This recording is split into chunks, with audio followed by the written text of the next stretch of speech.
You've manifested your entire career. What kind of superhero would I want to play? Maybe Spider-Man in like 10 years' time. My favorite video game is this little game called Uncharted. That's my favorite game. On my mind at the moment is Christopher Nolan, because I watched Memento at school the other day and was just like blown away. Tom Holland has a strange habit of saying what he wants, and then somehow ending up there. Spider-Man, Nathan Drake, Christopher Nolan. It makes for a great story about manifestation. Except this time, there is another side to it. Because Nolan didn't say Tom got lucky.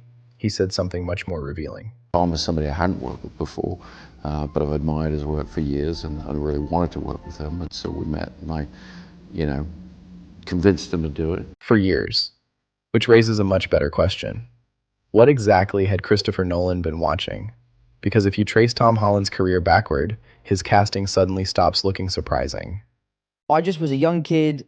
I loved dancing. My mum would take me to a dance class every Saturday, and I got spotted through that dance class to audition for a show on the West End. I ended up doing the show. I loved it. Billy Elliot. It was the time of my life. It was such a cool experience.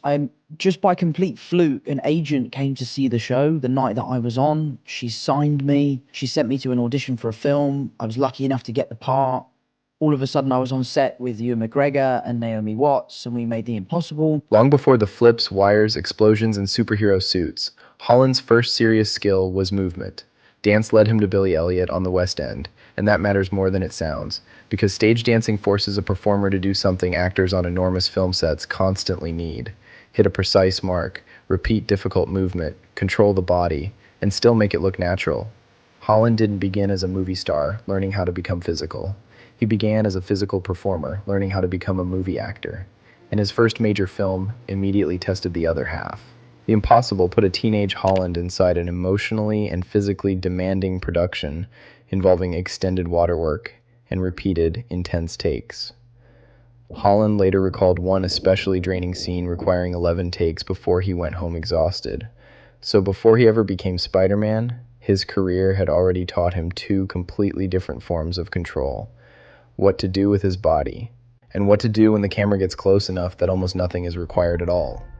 But yeah, so when I started getting in the room and I tested with Robert Downey and I tested with Chris Evans, it felt very, very real. It felt like this was an opportunity that was no longer just something fun to do. It felt like something that I could actually get. The day that it happened, I found out on Instagram.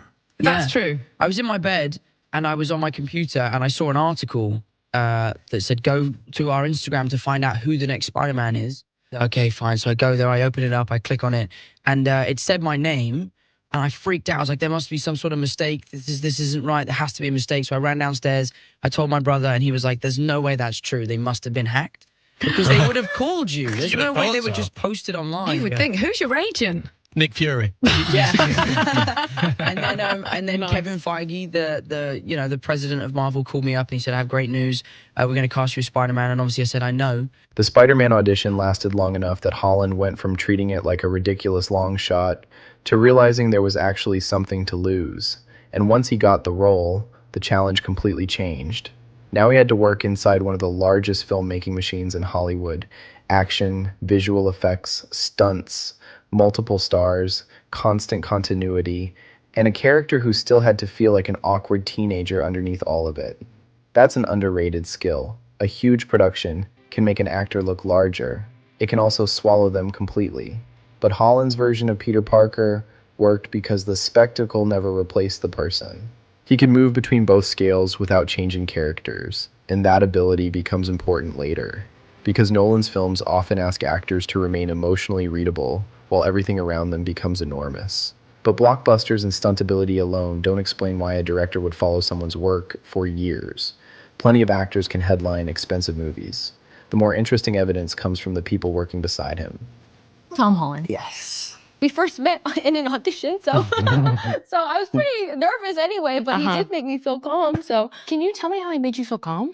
Just by being a nice person, by making me feel comfortable. I mean, like, it's like having to do a chemistry read for a big movie like that. It's like, oh, you really want the job and all these kind of things. And yeah, he was really lovely then. So Zendaya remembers meeting Holland during the chemistry read process, and despite the pressure surrounding the audition, remembers him making the room easier. Then Jake Gyllenhaal describes something even more useful. I mean, he's a consummate professional. I think we share some similarities in that we both started acting very young. And I love his commitment to his craft outside of him being the best Spider-Man around. That distinction matters. Not, he's great because he's Spider-Man. He's committed to the craft outside of being Spider-Man. The franchise made Holland famous, but people working with him kept describing the person underneath the franchise. Prepared, collaborative, disciplined, and still taking the acting seriously. That's the version of Tom Holland Christopher Nolan says he had been watching. It's a game that I loved as a kid. I was shooting Spider-Man Homecoming. Sony were kind enough to gift me a PlayStation during the shooting of that movie. And my best friend and I, Harrison, we were playing Uncharted 4 while waiting for lighting setups or stunt setups and stuff. Tough. And yeah, tough life. I actually went to Tom Rothman and pitched him an idea for an origin story for James Bond, which was essentially the idea that you would meet this kid in the SAS. He exceeds in every category, does really well, goes on this mission, and at the end of the mission is assigned the status of 007, which is in turn James Bond. The Uncharted story looks like another ridiculous example of manifestation. Tom loves a game. Years later, he becomes Nathan Drake. But what happened between those two moments is more interesting. While working with Sony, Holland pitched the studio an idea for a young James Bond origin story. The Bond idea didn't go anywhere, but the conversation helped lead toward a different concept. What if Uncharted was approached as an origin story for Nathan Drake? Whether you love that interpretation or not, it shows Holland becoming more than someone waiting for the next script. He was beginning to think about movies structurally. What version of an existing character hasn't the audience seen? Where does the character begin? How do you rebuild something familiar around a younger perspective? That's a very different stage of a career, and it leads directly to the phone call, or in Nolan's case, the meeting that Holland had joked about years earlier. On my mind at the moment is Christopher Nolan, because I watched Memento at school the other day and was just like blown away. It was such a good film. Years later, Nolan had the opposite thought. He wanted Tom Holland. And importantly, Nolan's own explanation contains no mystery. Tom is somebody I hadn't worked with before, but I've admired his work for years and really wanted to work with him. And so we met and I, convinced him to do it. Not, the studio suggested him. Not, he was the biggest young actor available. Nolan says he had admired the work and actively wanted the collaboration. And Holland didn't even initially know what the project was. And you come and sit down with him and, for a long time we just chatted as just two people about film, and then he kind of dropped the mic and said, the movie I want to make is the Odyssey. Yeah. That detail says a lot. Before mythology, before characters, before spectacle, they talked about film. Then Nolan revealed the scale of what he was building. The Odyssey places Holland in the role of Telemachus, the son of Odysseus.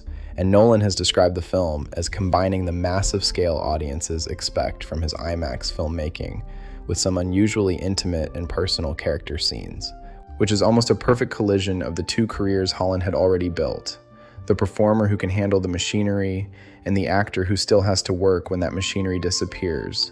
It's tempting to frame this as the moment Spider-Man finally became a serious actor.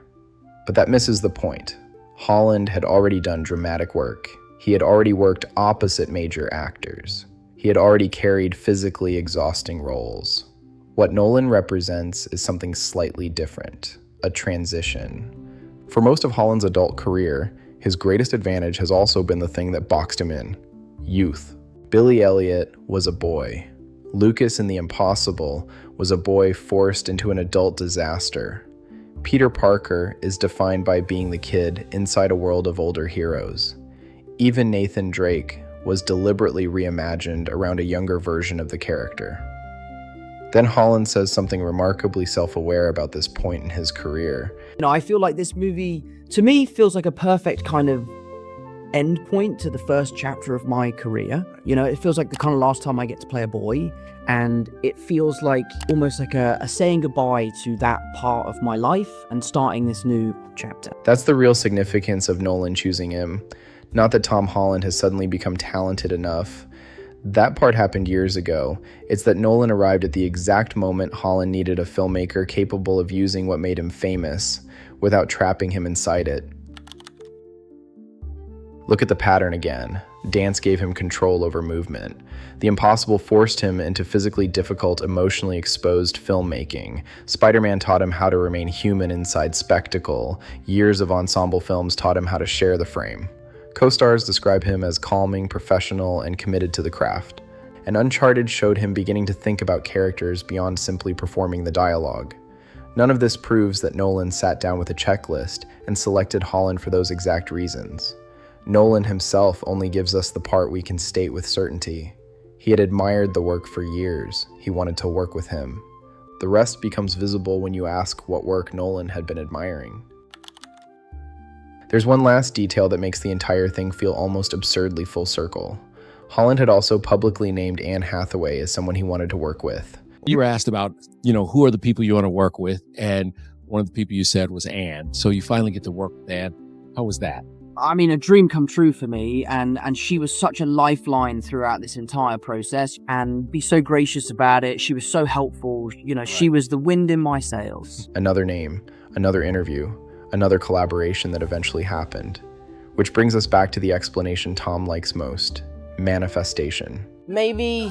Maybe Spider-Man in like 10 years' time. My favorite video game is this little game called Uncharted. Christopher Nolan, because I watched Memento at school the other day and was just like blown away. But I've admired his work for years and really wanted to work with him. And so we met and I, convinced him to do it. Maybe Tom Holland really is the greatest manifester in Hollywood, but manifestation only explains why he kept saying the names.